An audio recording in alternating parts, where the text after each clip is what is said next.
What's going on, guys? This is Great Sports Bro JC, and I'm back with another video. Before I get into that video, make sure you checked out my last video. It was a WWE video. Specifically, it was my backlash predictions. Uh, I never miss on those. So if you're interested in that type of stuff, please go check out the video. Um, Also, make sure you like, comment, and subscribe. Please subscribe. A bunch of you guys just come in and watch my video and don't subscribe. If you see this and you're not subscribed, please press the subscribe button. But basically, today I'm giving you guys my top NFL quarterbacks for this upcoming year. If you guys enjoy this, I'll do the running backs, wide receivers, tight ends, etc. Yeah. So look out for running backs tomorrow. So I'm just gonna get straight into it. So my first quarterback, number one, is Tom Brady. Now I'm a Falcons fan, and you might see a biased Falcons fan that's not gonna put him in here, but he is one of the best. Well, excuse me, he is the best quarterback of all time and right now. The guy is like 40, and he is like schooling these young people. He's got like a whole bunch of rings. Who knows when he wants to retire? He's also he brought the 7-9 Buccaneers to the Super Bowl. So I don't want to hear anything about Joe Montana, Aaron Rodgers, Drew Brees. Tom Brady is the greatest of all time. At number two, I have Patrick Mahomes. Now this shouldn't be a surprise to none of you guys. He's just a very good player. He had a falling out with his team in the Super Bowl, but that's okay because Patrick Mahomes is probably gonna come back for some vengeance. Well, probably he is gonna come back for vengeance. I know Travis Kelce is coming back for vengeance. They got literally a whole new offensive line. So yeah, they think they're ready to take this to the next level. The only thing that I would critique the Chiefs about, I think they need another wide receiver. Like another guy like a Sammy Watkins type of guy to play next to McCole Hardman and Tyreek Hill. But I mean, other than that, this team is looking like they're gonna go back to the Super Bowl this year. Next, I have Aaron Rodgers. Now, if the Packers don't solve the situation, they're gonna be the dumbest team in NFL history. This guy, he's the type of player, kind of like the Chris Paul of the NFL. You can put him anywhere, and he's gonna be one of the best quarterbacks. Like even the trash Broncos, you put him at the Broncos, they're probably gonna be in the playoffs, regardless of who they have. You put him anywhere. Who else? Just name a team. Like he'll be good anywhere you put him. Next, I have Russell Wilson.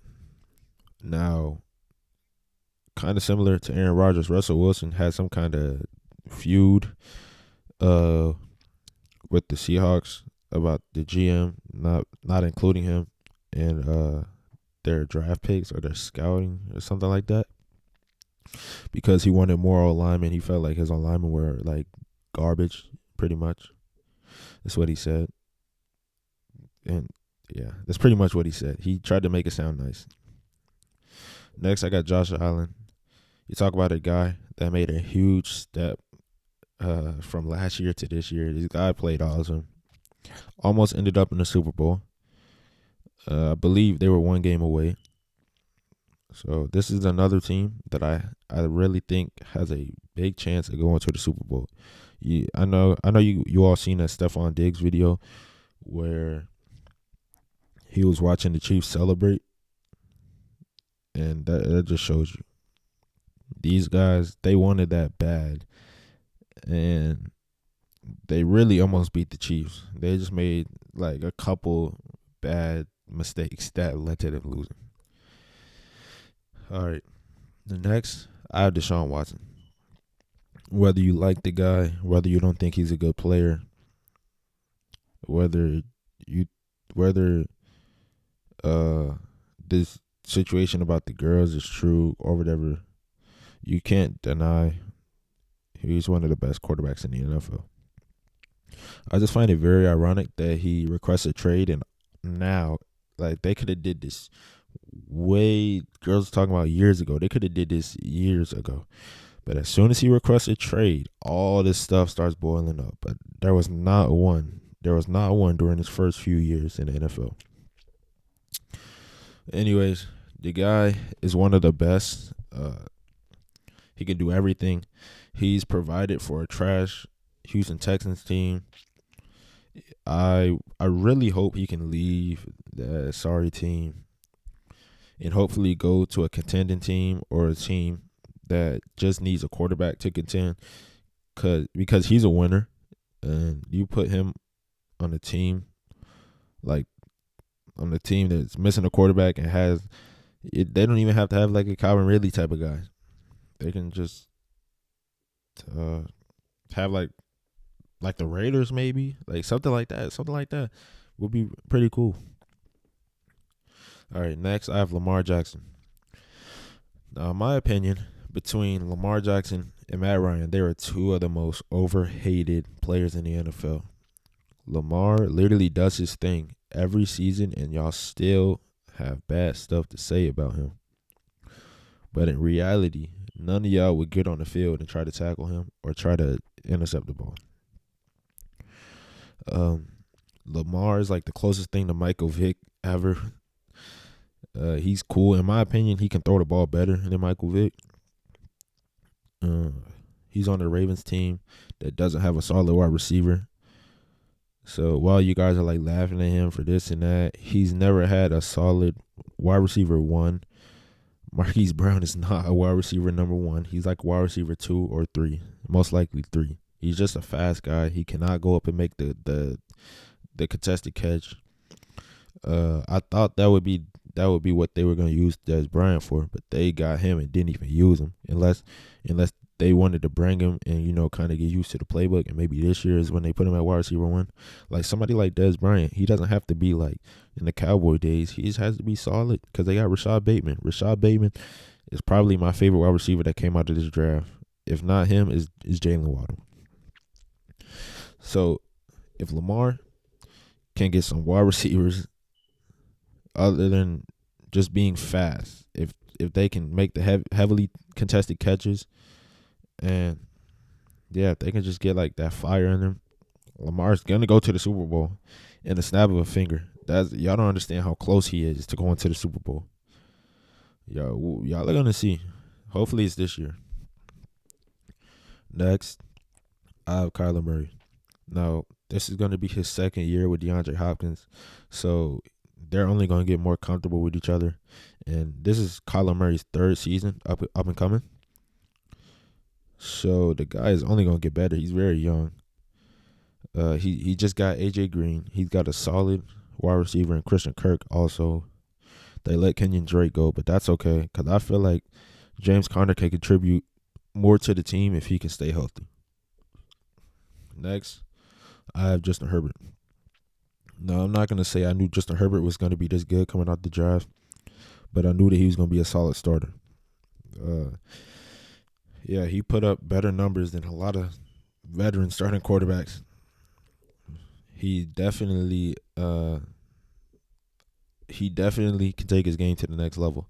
I want to see now this season. I want to see 40 touchdowns from him. I'm not really a fan of the Chargers, but I'm a fan of Keenan Allen. I really like Keenan Allen a lot. I really like Austin Eckler a lot. So hopefully they can kind of put something together and try to get into the playoffs. All right, with my 10th NFL quarterback pick, I got Matt Ryan. You can hate on him or whatever, but the guy threw 4,500 yards, which is probably more than your favorite quarterback did in the regular season and the playoffs. And Matt Ryan didn't even go to the playoffs. He threw for 26 touchdowns. He threw for 10 interceptions. Y'all are making it seem like he was just throwing interceptions all over the place because y'all are used to him just throwing 5 interceptions. There's plenty of quarterbacks that y'all say are better than him that threw more interceptions than him. So yeah, just before you just try to make assumptions about a quarterback, just look at his stats, please. All right, and my honorable mentions for the quarterbacks are Baker Mayfield. You know, the guy played very good last year. He got his team into the playoffs for the first time in a while. Hopefully they can find a way to keep Odell healthy. You already know Jarvis Landry is gonna do his thing. You got Nick Chubb and Kareem Hunt, probably the best running back duo in the NFL. You also got Donovan Peoples-Jones. I feel like he's a solid wide receiver that can contribute. Austin Hooper, if y'all can figure out how to use him, just call Dan Quinn. He'll tell you. And next, I got Ryan Tannehill. I was going to put him into the top 10, but the person that held the whole Tennessee together came to Atlanta. So I really don't think that Tannehill is going to be that as good as he was in the past. Arthur Smith was the guy that helped Derrick Henry take his game to the next level, and also he's the guy that helped Ryan Tannehill make that leap in his career when he came from Miami to Tennessee. So yeah. And next I got Matthew Stafford. Now if Matthew Stafford had already played the season with the Rams, I would have definitely put him in the top 10. But we can't just assume. The guy hasn't played yet. He is one of my favorite quarterbacks, so hopefully he shows out. He probably will. He has a better team. He has better wide receivers than Cooper Kupp, Robert Woods. He has a couple tight ends, Tyler Higbee, and I forgot the other one's name. But yeah, Matthew Stafford, Baker Mayfield, Tannehill are my honorable mentions. This is gonna conclude my video. I will be coming out with a running back video tomorrow. So please make sure you like, comment, and subscribe. Make sure you hit the button, hit the notification button, please, so you can see when my video drops and you can be the first to it. Like I said, please like, comment, subscribe. I'll see you on the next video. Peace.